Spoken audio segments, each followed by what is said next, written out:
Committee. Thanks to our curriculum committee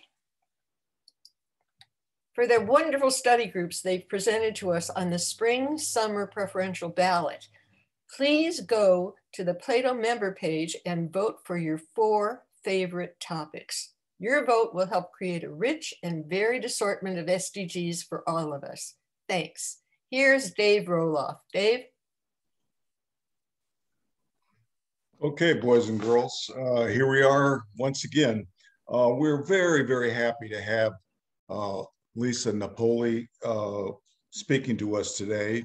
She was raised in Brooklyn, New York, a graduate of Hampshire College in scenic Amherst, Massachusetts, but has lived almost more places than I have, including Manhattan, North Carolina, and since 2004 in scenic downtown Los Angeles. Among her many accomplishments are her working as a journalist in a wide variety of news outlets, including CNN, the New York Times, Cyber Crimes, MSNBC, and the public radio show Marketplace. She has written numerous books, the 2 of which are relevant to our discussion today. The first of those being Up All Night, Ted Turner, CNN, and the Marketing of the 24-Hour News, which looks obviously at the origin of the world's first all-news cable channel. Her most recent book, which I highly, highly recommend to you, is entitled Susan, Linda, Nina, and Koki, the story of the founding mothers of NPR, wrapped around the emergence of public radio and the second wave of feminism in the 70s. Over the past few years, she has also been, but not since the pandemic, led an award-winning voluntary cooking group at the Downtown Women's Center in Skid Row of Los Angeles. And we're very, very happy to listen to Lisa. I punt it to you.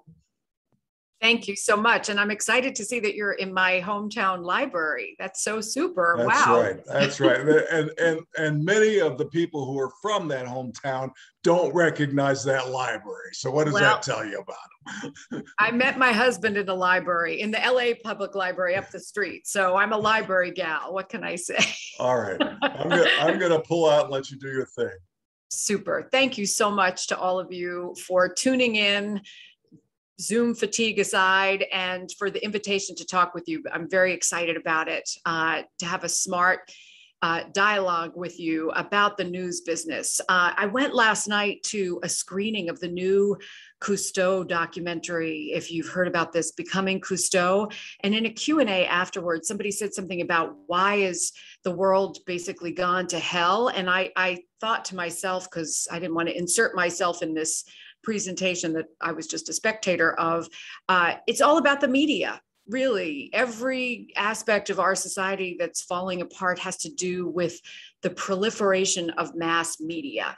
So that's what I'm going to sort of talk with you, or I am going to talk with you about today. And just to correct Dave a little bit, I've written 4 books. He said that we're going to talk about my 2 most recent ones, but really my first 2 play into the subject of the 24-hour news cycle and how it's impacted the world and how we relate to it. The first book was Radio Shangri-La, which is about how I went to the Kingdom of Bhutan at the dawn of democratic rule, just a few years after they allowed television in. Now, that was only I was there about 12 years ago, and television had only been there for a few years. If you know about Bhutan, it was a very interesting sociological study, unintentionally, where a place that once did not have mass media, all of a sudden overnight allowed it in around 20-something years ago. Fascinating place, and what a fascinating experience for me as a career media person to witness the transformation of a little secluded Himalayan kingdom with the advent of mass media. I went to help start a radio station that was a youth-oriented radio station. So, of course, the people I was dealing with were the first generation of people to come up with media, in mass media at all, of any sort. I met people who were my age, I'm in my late 50s, who had never seen paper until they were in their late teens, paper.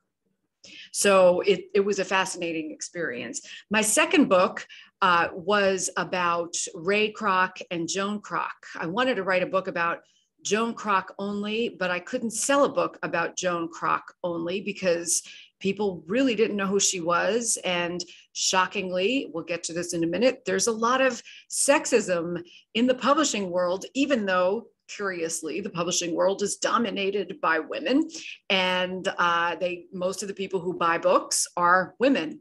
But once I added Ray to the mix and the story of how Joan, who is one of the most under-recognized and crazy philanthropists of the 20th century, how she got the money that she gave away because of Ray, who, as you probably know, helped popularize fast food and McDonald's. I was able to sell this book, and it too has to do with the proliferation of mass media, because of course that fortune that was amassed really could not have been amassed if it wasn't in a media saturated culture. Of course, it was a different media saturated culture than the one we live in today, and the one that is the focus of the two books we're going to talk about right now. Sorry, I have all these props, but I don't do PowerPoint, so this is the next best thing. So I started my career as a 17-year-old kid in working class Brooklyn, going to be an intern at a scrappy upstart, this was in 1981, called Cable News Network, disparagingly referred to by both people in it and the three major networks which dominated the media landscape at the time, ABC, NBC, CBS, for anybody who forgets. I went to work at CNN in 1981, a year after it launched. It was literally as easy as picking up the phone, dialing 212-555. Oh, actually, I didn't have to do the 212 then. 555-1212 from my summer job when I was home from college, and saying, hey, you know, somebody told me that there's this new cable thing going on in the base of the World Trade Center, and I'd like an internship. Can I have one? And they said, sure, come in tomorrow. That's how simple it was, because nobody knew what it was. And most of you, I'm sure, if you reach back in to the day in 1980, June 1st, 1980, in the 80s, cable did not dominate our lives. In fact, it was just coming up. And when CNN launched in 1980, it only had 1.5 million subscribers. So there were only about 16 million homes in the entire country that had cable television, and only a fraction of those were able to get CNN. And nobody believed that anyone would want to tune in to news, except perhaps my father. We couldn't get it in Brooklyn anyway, but my father was a news junkie from the time earliest memories. He would come home with an armful of newspapers every night and fall asleep to talk radio in New York, only possible because we were in New York every night, turn on the news at 6 and 11. He was an early news junkie, even though he wasn't an educated person. He was zealously consuming the media and the news. But in 1980, the conventional wisdom was that there weren't that very many Vince Napolis out there, excuse me, that there were very few people who would want to consume news, because news was seen as an eat your vegetables kind of proposition, not, maybe a civic duty, but not something that would be certainly financially viable, which of course is what it all comes down to in television. So all of that by way of saying that several years ago, I decided, knowing that the 40th anniversary of CNN was coming up and watching the polarized world into which we live, and having worked at the New York Times covering a little over 20 years ago, the dawn of the internet revolution that has taken over our lives, I decided to write a book about the history of CNN, because I didn't really understand the world that it came out of. I knew what I knew as a dopey 17-year-old who lucked into an internship that then turned into another internship, and then another, and then finally a very low-paying job in Atlanta, the headquarters of CNN, in 1984 when I graduated from college.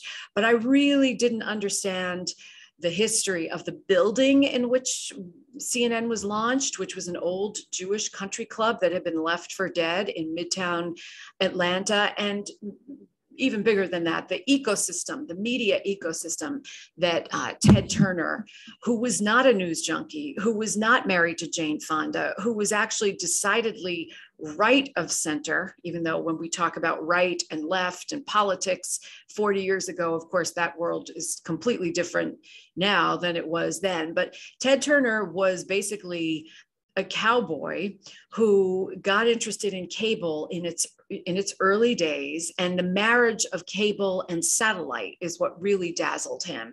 And some of you may remember, before he became infirm, which he is today, he was many years ago an award-winning yachtsman. He was a wild, larger than life person who would be Me Too'd off the world stage in about 20 seconds if he was still around today.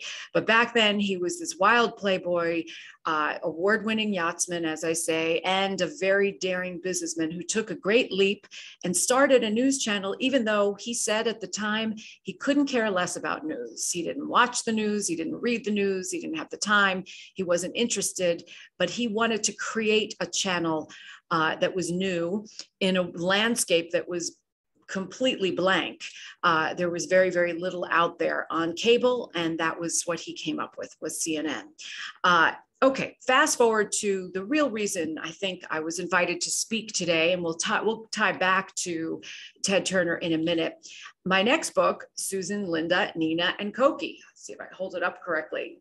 So what happened was I finished this book about Ted Turner and CNN and the making of 24-hour news to step back from this polarized world that we live in and to look at what happened that allowed this channel to begin.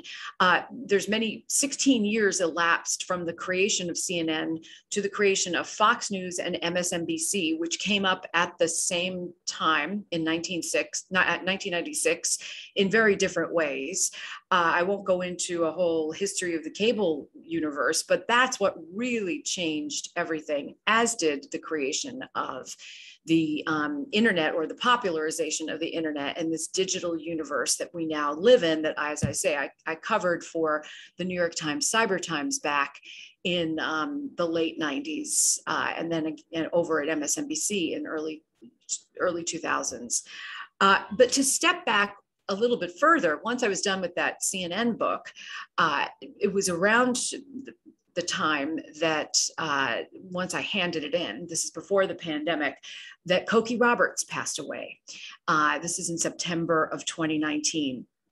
And my editor of the CNN book at Abrams Press, who coincidentally or not was born the same year that CNN started, 1980, said to me, you say you want to write a just quote unquote straight biography next time.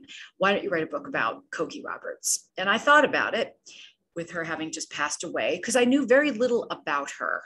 I knew, of course, that she was a superstar, best-selling author, on radio, on television, media dominatrix, if you will, but I really didn't know much more about her than that. I'd never really thought much about her. And in talking with some of my friends from public radio, they suggested, well, we discovered just in our research that NPR was turning 50 this year. May 3rd, 1971, to be exact, is when the switch flipped on All Things Considered, the very first offering from NPR. But indelibly entwined with the creation of NPR was the fact that these four women, Susan Stamberg, Linda Wertheimer, Nina Totenberg, and Koki Roberts, all worked there at a seminal time in the network. Now, you could argue that everything is a seminal time in our existence, but it was a particularly interesting time because in the 1970s, I'll step back for a second. Lyndon Johnson in 1967 was concerned, as were many intelligent people, about the impact of commercial broadcasting on the American mind share, on the American zeitgeist.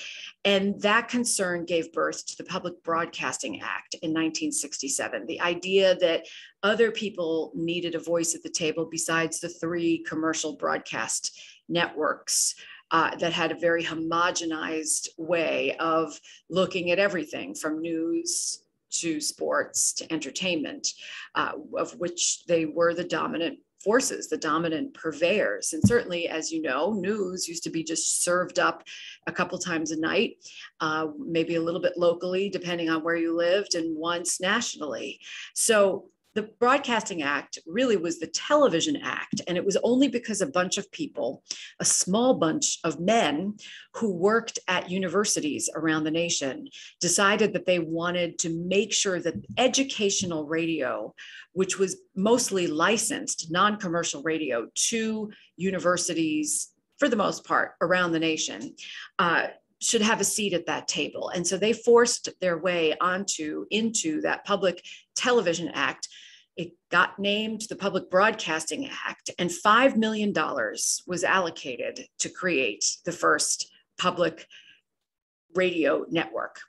So here we are, 1971. There are very few people who are interested in radio at this point, because radio has been big-footed off the stage by television, which at that point had been around 20 years, a little bit less actually, and commercially, and had just become so enormous that radio was a marginalized force. And for many of you who were here in Los Angeles, you may be aware of the fact that most cars, since we're a car culture here, did not have FM radio built into them. And most radio sets that you might have in your house while you were cooking dinner or doing chores with your transistor radio in the backyard did not have FM radio.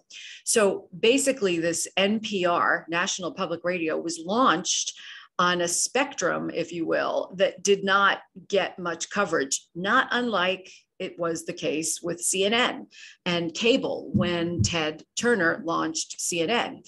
So NPR was launching into a vacuum where there were about 90 stations around the country that were able to qualify with an extremely minuscule budget. I think the top budget allowed, the minimum budget allowed was $25,000 a year operating budget for a station licensed to a university. And it had to have a certain amount of power so that it could transmit a certain distance. And other than that, that was the basic rule. You had to be on the air a certain number of hours a day, not 24/7, to qualify to carry what was going to be National Public Radio. And nobody who came to work for National Public Radio, even among these esteemed gentlemen who had advocated for public radio to begin, knew what was going to be on public radio. They just knew that there needed to be some sort of unifying force similar to the NBC, CBS, ABC force that, of course, had started on radio and had now transferred over also to television more powerfully. So in 1971, as they were crewing up this NPR, and they had decided that they would do the first offering would be this evening newscast, 5 p.m. Morning drive time was, of course, a better time. More people listened to the radio in the morning, but nobody wanted to wake up that early. So they started their first newscast to be on at 5 p.m. and they couldn't find enough people to work on it because there weren't people trained as they are today. They go to Columbia Journalism School, Missouri Journalism School, fill in the blank journalism school to learn radio production because they all want to be podcasters and they all want to be, the next Cokie Roberts. Well, they didn't find people. So because of that, they were able, and also because of some open-mindedness on the part of the early management, not entirely, but in some key places, people decided that they'd allow women to come work there. And not only would they allow women to come work at NPR, women were mostly, again, I don't have to tell the group, the constituency here, I'm sure many of you have your own stories. Women were not allowed to have anything other than administrative jobs in journalism. Of course, this is true in many fields, but particularly in journalism. They were not allowed to hold the microphone. And if they did hold the microphone, in the rare cases that women were allowed to be out in the field collecting news as reporters, they weren't allowed to deliver it on the air. Some of you may even remember the late, great Pauline Frederick, who was a real true pioneer in that sense. But nonetheless, what happened was women got their feet in the door at this place called National Public Radio, which was, for anybody who's worked in the internet business, they call it a soft launch. It was the equivalent of a soft launch. They went on the air with very little resource, very little understanding of how they were going to fill their hour and a half airtime every day, and basically really unsure who was going to contribute. They had this grandiose idea that these 90 stations might contribute, but they weren't really sure how it was all going to work. And into that messy landscape stepped, in particular, the first two characters I write about, Susan Stamberg and Linda Wertheimer. I'll invert that because Linda Wertheimer was hired a month before Susan Stamberg, but Susan Stamberg comes first in the title of my book, not only because she became NPR's first star, but also because even before she stepped into National Public Radio, she had worked at WAMU, which was the local educational radio station. It was a scrappy upstart. She managed to get a job there, again, because nobody else would work there. Nobody else would work there for such little money.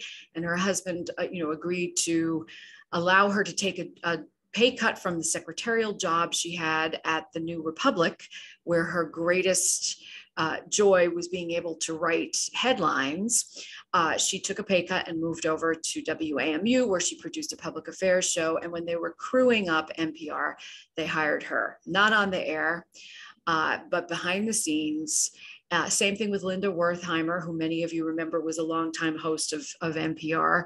She was eager and desperate to get on the air. She'd worked at CBS Radio in New York, moved to DC when she got married, but was told time and again, women are not allowed to become broadcasters.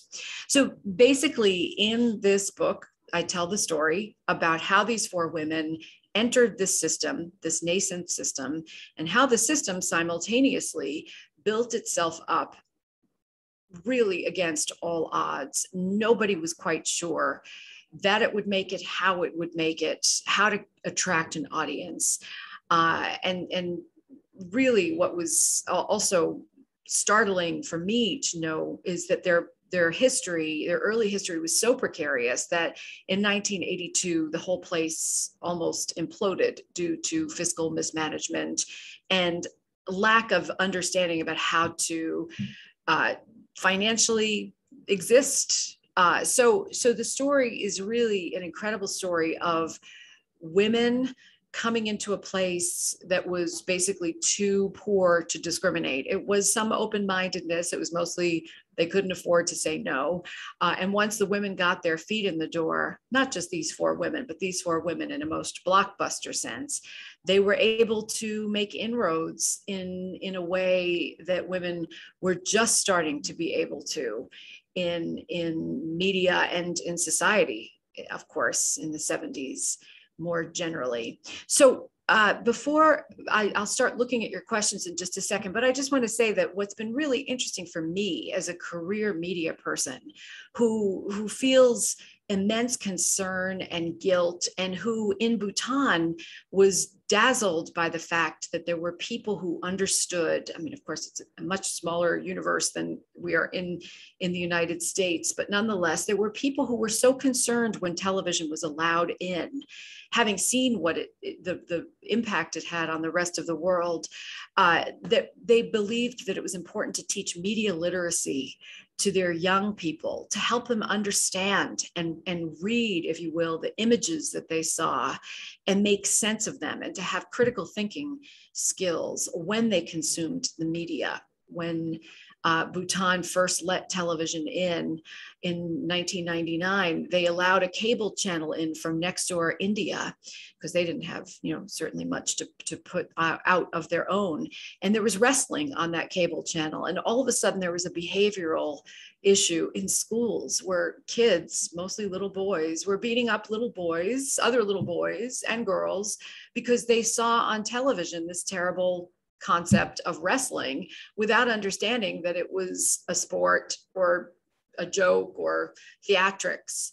And for me, writing these two books has been a really wonderful lesson. And I hope if you read them that you'll agree in understanding how we got to this polarizing world that we're in today, where people maniacally check their iPhones, even though it has no bearing whatsoever on their daily life, to keep that up, that constant connection.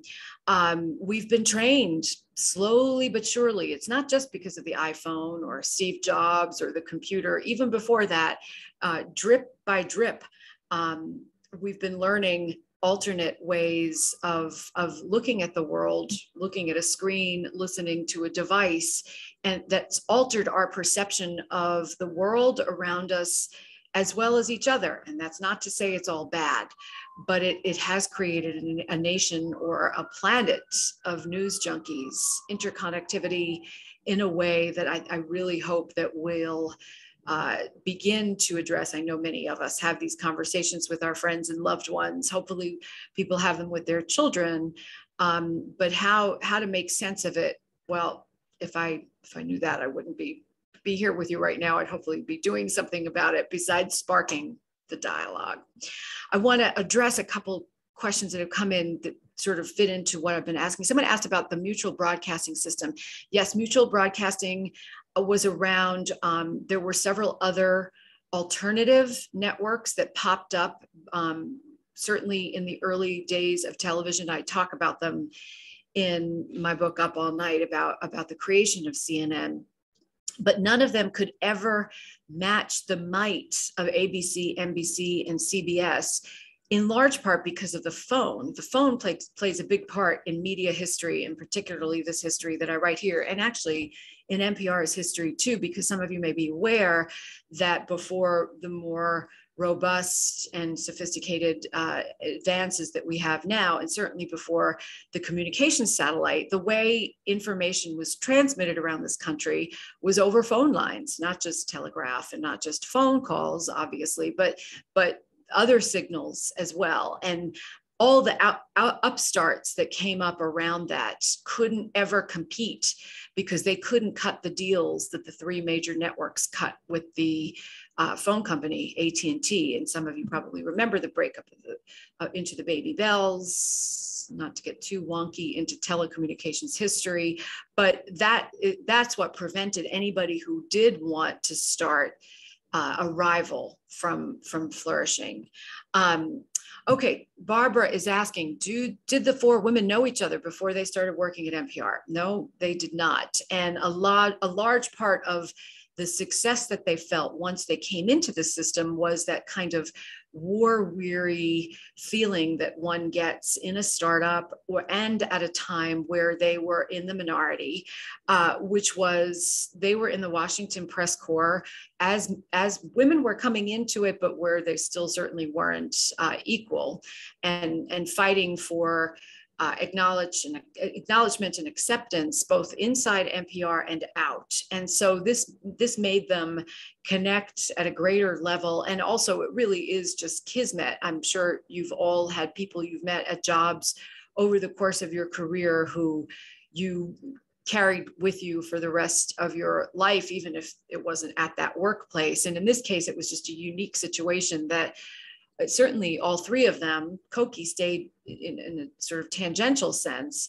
All four of them stayed allied with NPR throughout their careers. So it's a really interesting moment in time. And I can assure you from understanding public radio as it is today, it does not exist like that any longer, sadly. Dave, are you going to help me wrangle questions, or would you like me to keep just chatting on? Or it looks like there's a bunch in here. Yeah, I'm ready. Let me manage them. Okay, great. Talk to us about, is it your view that each of these entities, CNN and NPR, added to political polarization or is an antidote to political polarization? What role do you see that those two entities played in the political polarization? Excellent question. You know, if you step back to the early 80s and you think about the fact that before there was cable television, the idea that a presidential press conference or fill in the blank governmental body press briefing would be aired to the public.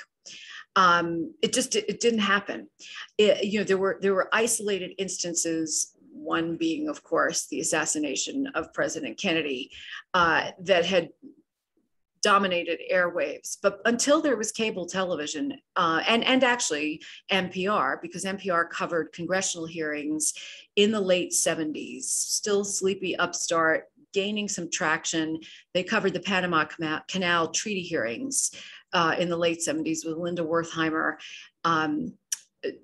anchoring them. This is pre-C-SPAN, pre-CNN. We as citizens couldn't tune in the way that one can tune in now. A person can tune in anywhere on the globe and find out just about anything in an instant. But back then in the 70s and 80s, that just wasn't possible. So my belief is that, yes, in answer to your question, it's both a polarizing and a unifying force, because it opened the world to us. It allowed us to see inside our governance in a way that we never could before, which is a good thing. And it freaked a lot of people out in power. It took Congress many years to agree to allow cameras and microphones onto the floor, because they really, lawmakers were very, very concerned, especially older ones, about having this lens trained on them. They were used to doing their business basically mostly in private. I mean, yes, a reporter might sit in on a session, but it wasn't the same, as we know, as having a camera on you.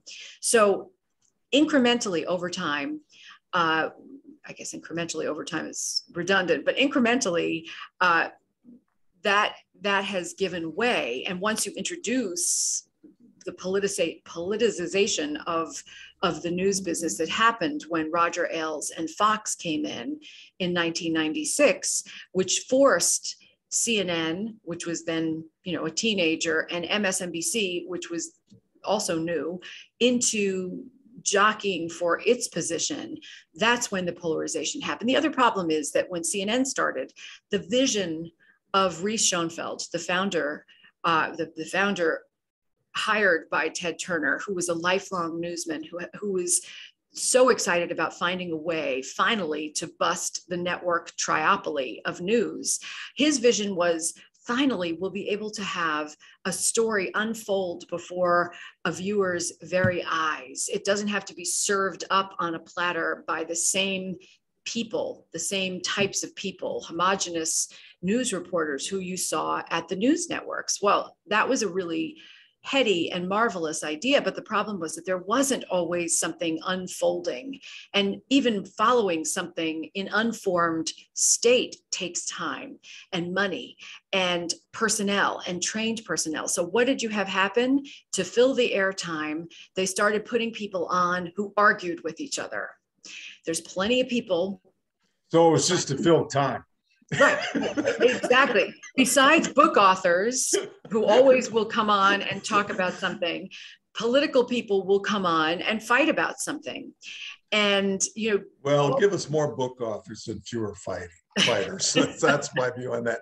So among the many assignments that you've handled over the years, which had the greatest impact on you, and which one do you think had the greatest impact on our audience? Well, as a young woman, 1986, sitting in the CNN newsroom and writing update after update, which was great training, but very tedious after a while, repetitive, needless to say, watching on a monitor as Kristen McAuliffe went up into space on the shuttle Challenger and watching it disintegrate before my very eyes, and then getting a promotion because I was so good and calm at writing and rewriting as news was ticking in over the wire.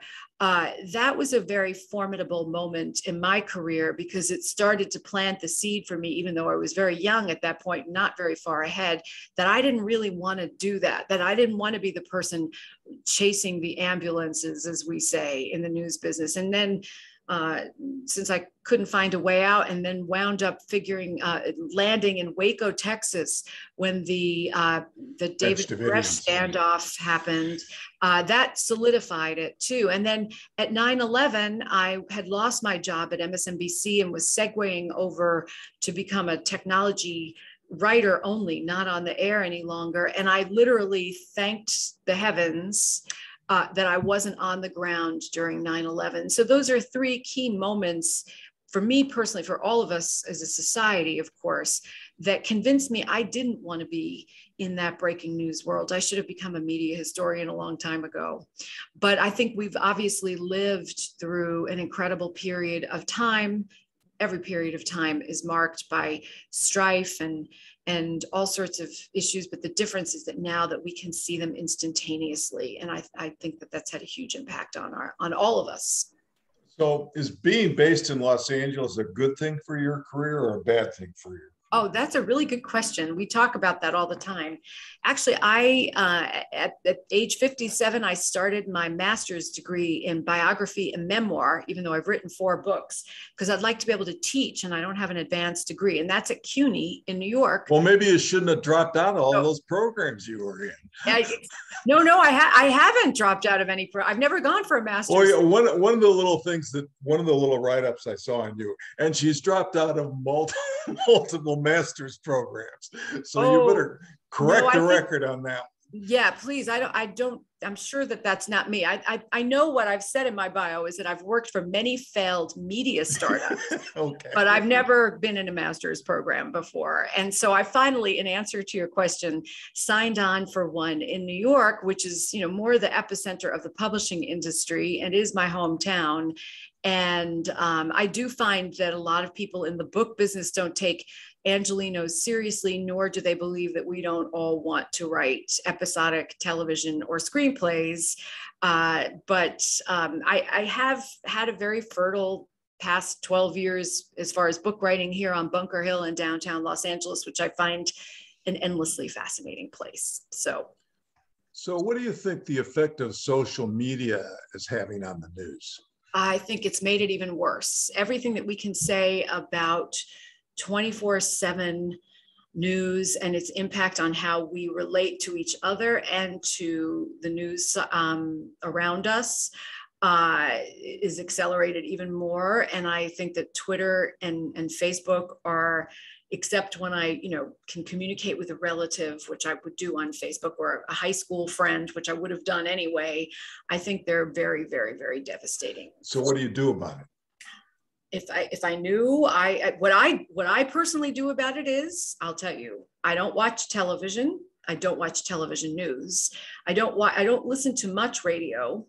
And I try to use as little social media as possible. Sadly, I have to use some because I'm expected as a writer to have, a following. So I post things that I hope are relevant to the things that are interesting to me.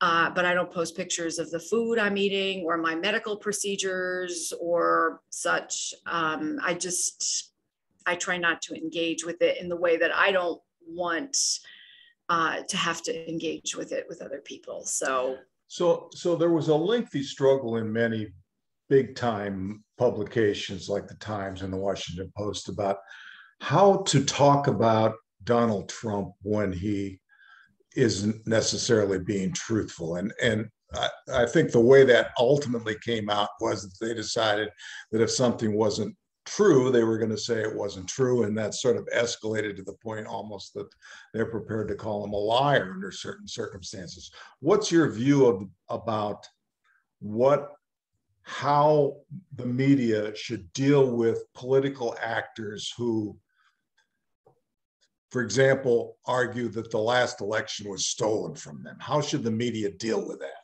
If I knew the answer to it, I would still be working in the media. I'll take as an example, Los Angeles, where we have another major corruption scandal that's just unfolded with our city council in the last week with Mark Ridley Thomas. I live in council member Jose Huizar's district, or he's thankfully not our council member any longer. He's a disaster. It's a disaster. And I would argue that part of the reason it's a disaster is that there's no resource directed, very little resource directed toward watchdogging those people in office. And that if we watchdog people in office, I don't know if you remember that years ago, there was not that many years ago, there was a corruption scandal in Bell and Mayflower, small towns, poor towns with immigrant populations, people who have nothing to, no time to watchdog their elected officials, if they've even elected the officials that govern the place where they live. And there was all this financial scandal because nobody was watching. Nobody has anybody covering Bell and Maywood, et cetera. So I think the first line of defense is easy for me to say because I don't have to budget for it, but is having people watchdog our elected officials. I find some of that disingenuous, that conversation that you're talking about, disingenuous. CNN loved that Donald Trump was president because it was good for business.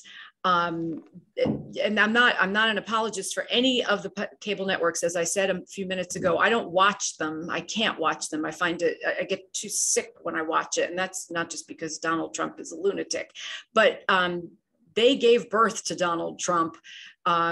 Television gave birth to Donald Trump. And I just honestly don't know what the answer is, but certainly one answer is saying not just Donald Trump, but that anybody who is lying is lying. That asks the question, what's the truth? And your truth today is different than what my truth is. What is truth? Sadly, that's a whole other conversation. And okay, let's have that conversation. Yeah, I mean, well, let's have it. NPR. I'm sure you have an opinion on it. No, sure. But we don't give out Dave's opinions that much in this form. So what is your spin on NPR? What is the slant of NPR? I think it's slanted to the left. That's why I can't listen to it. I probably am slanted to the left in my political beliefs, but I don't want to hear it. I want to read something. I read the New York Times, the Wall Street Journal, and the Washington Post, and the Economist. And I actually said to a friend of mine a few weeks ago how much I really value the Wall Street Journal. She's a very educated person, and she was disgusted with me. She said, "How could you read the Wall Street Journal? It's so right wing." I said, "Well, actually, it's not the coverage. The news coverage is not right wing, right. But the editorials may skew right." But some of the best writers in America write for the Wall Street Journal, and I like hearing other opinions than my own because I want to listen to them and understand them. But I find today that NPR is. It's really, God help me, someone will quote me as saying this, but to me, it's often as bad as listening to Fox News, which my late father, the news junkie, wound up listening to in the last years of his life, God help him. It probably killed him faster than his kidney disease would have, but it's just the introduction of opinion is really toxic. And I'm probably just old school, which is why it's a good thing I'm writing books because I couldn't get a job in the media right now anyway, but that's why I choose not to listen to broadcast news. So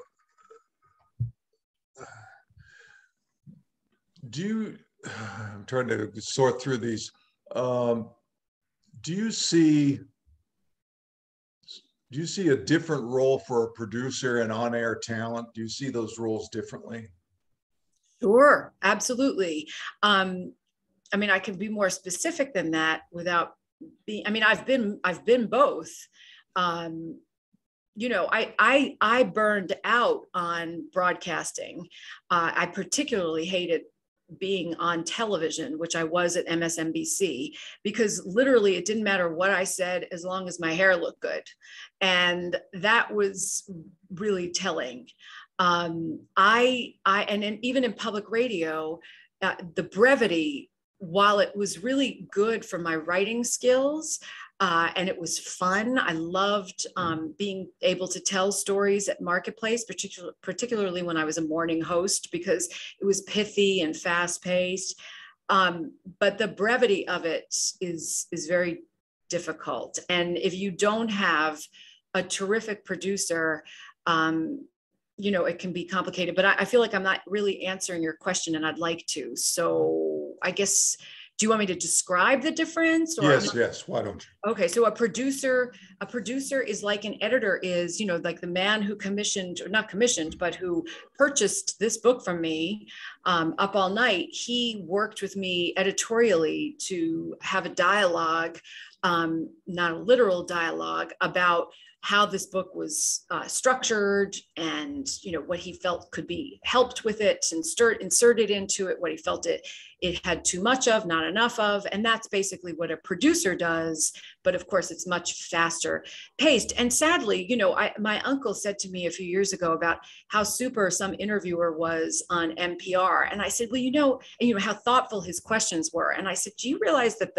they don't make up the questions? There's somebody behind the scenes who's read the book and done the pre-production and gives that person a list of questions that host asks, because the host doesn't have the time to synthesize. You know, Susan Stamberg's day, it might have been different, but today it's definitely not a one-person band. It's a team of people. A booker gets the guest, a producer formats the segment, and then the host reads the copy, tweaks it. I'm not saying the host isn't a wise, intelligent person. In some cases they aren't. Usually on public radio they are, but it's definitely something that's extremely scripted and tightly edited. Those little gem interviews that you hear, even the ones with Terry Gross that last an hour, are not just spontaneous conversations like this one that we're having right now. So how do you perceive CNN's politics at this point? Is it the opposite of Fox News or somewhere in the middle? Or how do you think about CNN at this stage? Anything I would say about CNN or Fox is based on what I hear about it, because as I say, I don't watch it. But it's my understanding, a mentee of mine from many years ago is Brian Stelter, who has that show on Sunday mornings called Reliable Sources. And, you know, I'll follow him on Twitter just to see what he's up to, because I've known him since he was a kid. And I'm shocked by the tone that he's inserting in. He's supposed to be the media analyst, and he's sort of an advocate. He's an activist as much as he's a media analyst, to me. So if that's representative of what's going on the rest of the place, you know, that's part of why I don't watch it. So could you give us, someone wants to have Can I step back 1 second? Sure. But you have to understand the roots of why that happened. And that's because of this complex situation where Murdoch launched this channel. I mean, Murdoch's history is fascinating and important. And, you know, those who don't know about it should read up on it, because it's very interesting. But he came in and, you know, Ted Turner was at that point established as the czar of CNN, even though, as I say, he was not a left-wing he was not married to Jane Fonda when he started CNN. He had zero point of view politically at CNN. He was sort of right-wing. He had this wife who we'd met at the Republican Club, but it was a different era. And so 1996 comes along, and Fox comes along with Murdoch and Ailes, who I don't even know how much they believed any of what they were propagating, but they were basically starting a business the way, you know, Burger King and McDonald's had to fight with each other after each were well established by distinguishing themselves. And Fox chose to distinguish itself by becoming this darling of the right. And so CNN, not instantaneously, MSNBC, not instantaneously. When I worked at MSNBC in the early 2000s, it was not like that. I used to have to appear on that show with Paul Begala and Ollie North, and, you know, crossfire shows, reading emails. I'd left the New York Times to read emails to Paul Begala and Ollie North. No wonder I hated television so much. But basically, if you look at that, you know, as I say, and all of you probably know this, it was incremental Fox came in, it had its point of view. CNN and MSNBC are sort of skitzing out, trying to figure out, well, what do we do? What do we do? We're losing, nobody's watching us. And then, all of a sudden the Trump storm occurred, and that kind of locked everybody into place in terms of, coming up with, my father always used to say, Gypsy Rose Lee, the stripper, said, you have to have a gimmick. Well, they had to have a gimmick. And so what was the gimmick? If Fox is going to be right wing, MSNBC and CNN are going to tilt in another direction because they have to do something if they want to survive. That's basically as simple as it is. So I don't believe any of them, which is why I can't watch it. I mean, I know that some of the people who go on those channels do fervently believe whatever it is they're spouting, but I think it's just a bunch of theatrics, which is why I'm so boring. Well, there are these stories about pretty big fights within the Murdoch family politically about how to think about Fox News. And what I get out of that is that ultimately there are elements in the family that just can't cut themselves loose from the money making that the opinion makers are making for them at night. Guess what? It's all about money. And that's why public broadcasting started. And I have to say that what you probably didn't see in my resume is that at one of the failed startups that I worked for, not master's degrees, but failed startups,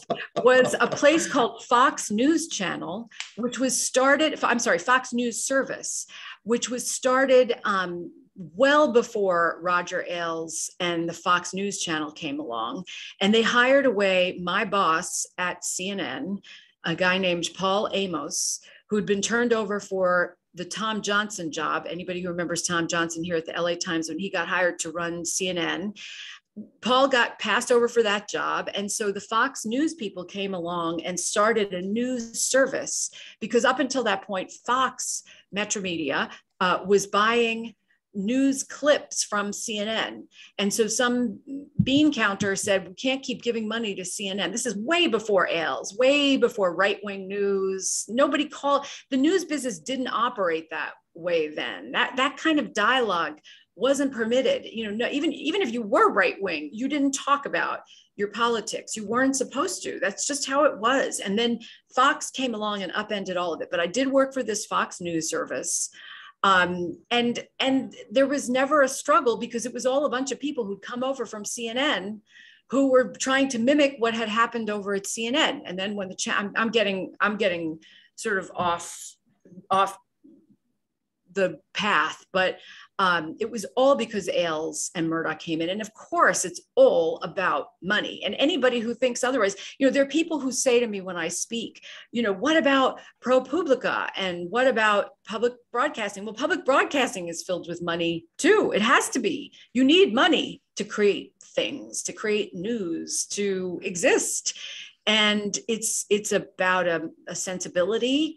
And if you're running a business, as anybody here knows, it's got to have a bottom line. And if you are ruthless, which sadly many business people are, not all of them, that's what happens, and that's what's happened. And guess what? It's destroyed our society. So people want your email address. So you should tell me whether you want. If that's okay with you, then I'll have Sandra pass it through. Sure. Oh, sure. I mean, your email address is available on your website, so it's not exactly a secret. It's Lisa at lisanapoli.com. But please don't send me any notes about send me any notes you want. I'm curious to hear what you have to say. I really am curious what you have to say, but I can't, tell you anything more about how to fix it. Because if I did, I should be running. Come on, tell us how to fix it. I could run a journalism school, except there's only one problem. I haven't got my master's degree. I've got to go finish my homework. So given the partial funding of both NPR and public TV, money from the government, can I stop you? There isn't much money from the government. They don't get that. They keep cutting it back. Well, you know what? That's not even true. I'm sorry. That is true, but it's misrepresented. For me, I can't speak as much about public broadcasting. I'm sorry, public television as I can about public radio. Public radio is a strange ecosystem financially, and I write about it a little bit in this book, how it got to that point. But basically, there's how you listen to public radio. In this market, it's KCRW or KPCC. And then there's the network, NPR. And the government isn't subsidizing all of these places. You know, it's not, it's if you go on to the NPR website, you can see how little money they get from the government. I mean, the government, of course, is a vast ecosystem too. The stations, the independent stations, which by the way are becoming less and less independent because they get rolled up by, like in this market, American Public Media, which is out of Minnesota.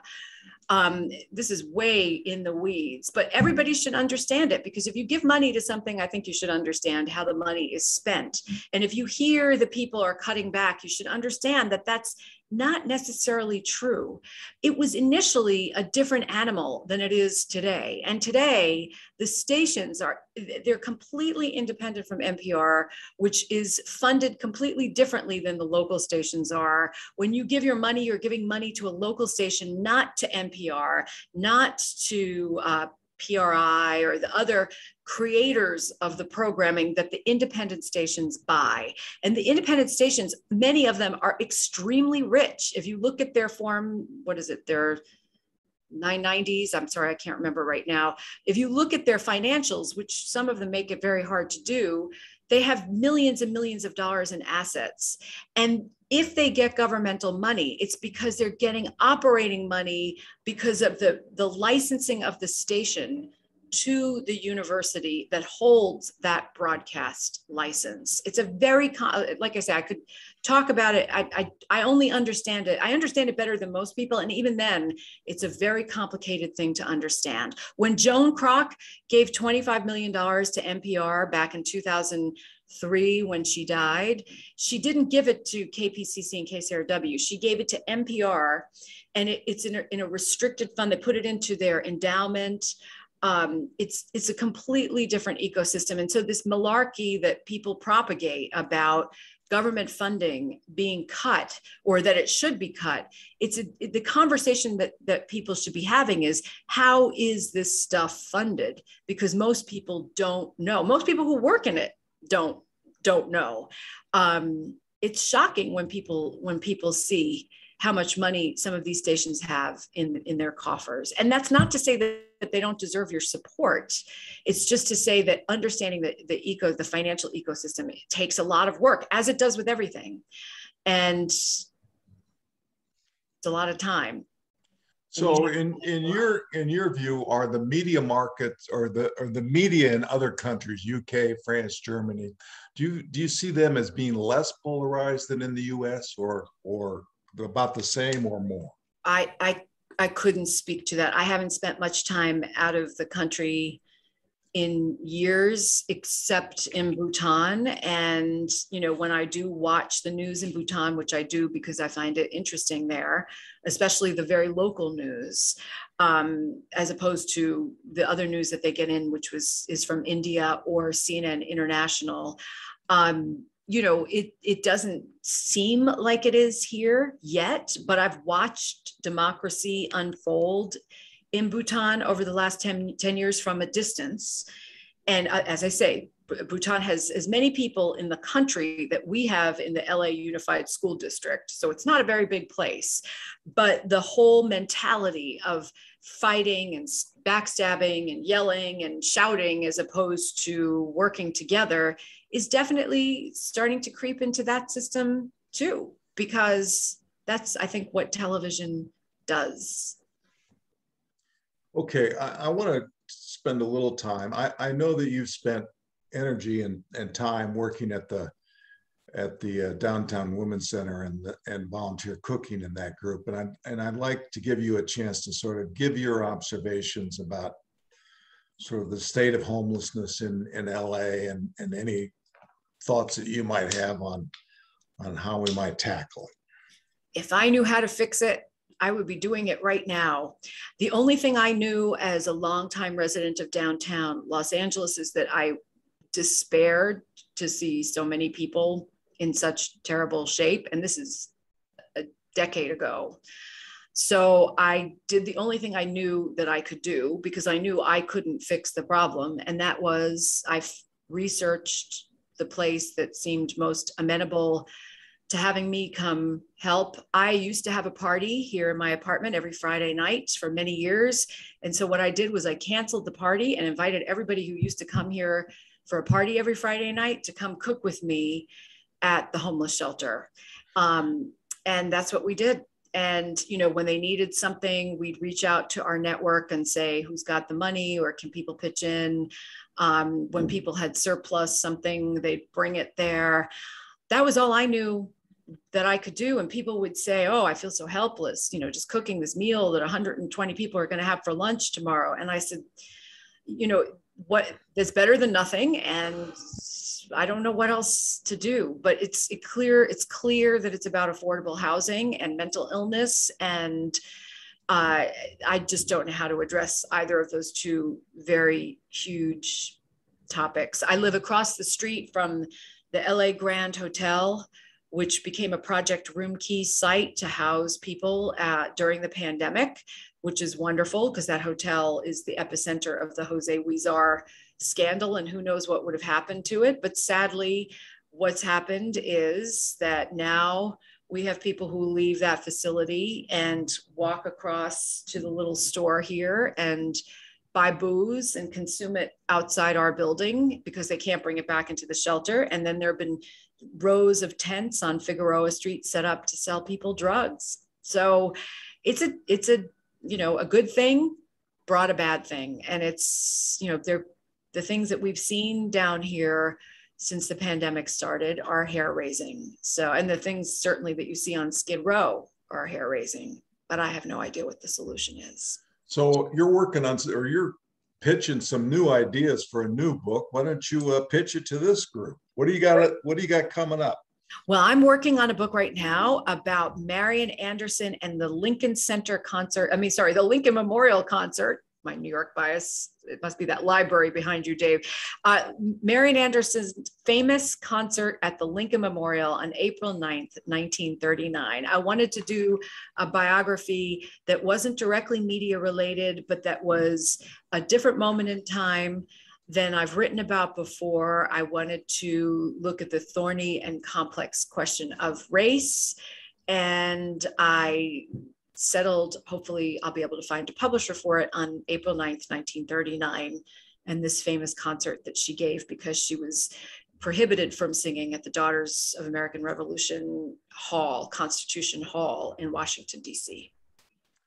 Okay, I really appreciate about you giving us the time today, and I'm sure everybody in our group did as well. Again, if you haven't picked up Susan, Linda, Nina, and Koki, buy it. You'll enjoy it. You'll love every moment of it. So thank you. Do that. And I've just put a link into the chat where if people want signed copies of my books or other books, my husband runs a thing called Live Talks Los Angeles. So there's a way for you to buy books from there. And it's a minority owned immigrant small business. So we're checking off a lot of boxes. Lots of boxes there. Yes. Local author, everything. Thank you so much, everyone, for your time. I really appreciate it. Okay. Bye-bye. So next month, Thursday, November 18th, via Zoom at 1:30, we have Dr. Jolene Russell and Dr. Emily Fisher of, you heard about them, Science Moms, a nonpartisan group of climate scientists and mothers that aim to demystify climate science and motivate everyday moms to demand solutions that preserve the planet for their kids. The two climate scientists in conversation discussing new approaches to activism. So Thursday, November 16th, via Zoom webinar, 1:30. Be there, be square. Thanks, everybody. We'll see you next month.